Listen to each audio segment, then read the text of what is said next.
Kita.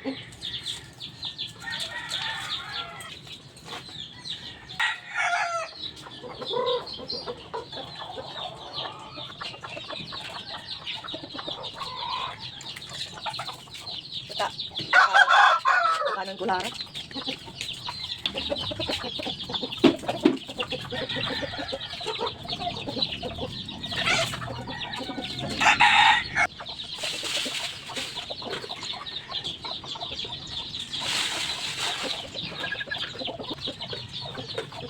Maliliit eh.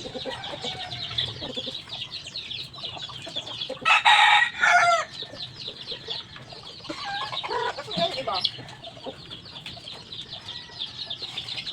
Maliliit, wala na naman. So guys, ito yung mga manok ko. May nawawalang tatlong maliit. Hindi ko mahanap kung saan napadpad. Kaya hanapin ko muna sila dyan sa gilid-gilid siguro.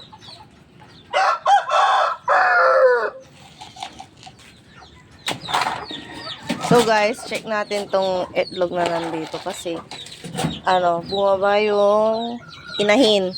So check natin 2, 4, 6, 8, 10, 11. So 11 yung itlog niya. Yung nandito is di pa bumababa. Baka na yan. Malapit nang mapisa. Tapos dito is 7 pa. Nakawala yung isa kasi nung nagpapakain ako. Mukhang gutom na. Wait, pakainin muna natin. So, ito yung sisiw niya. Wait lang. Kasi ayaw magpakita. Ayan o. Yan yung mga sisiw niya. 1, 2, 3, 4, 5, 6, 7. So, 7 po yung sisiw niya. Healthy. Ito yung third batch ko. Check natin yung fourth batch. Yung fourth batch ko is nandun sa kabila. Bigyan mo natin sila ng pagkain. Magdala tayo.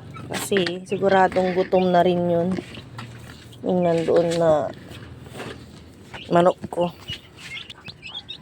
So, ito yung mga babies niya. 2, 4, 6, 6. Ito yung fourth batch ko. Yan. So, lalagyan ko ng tubig kasi wala pa silang tubig. Pinalitan ko yung tubigan nila. So, yun lang guys. Thank you for watching.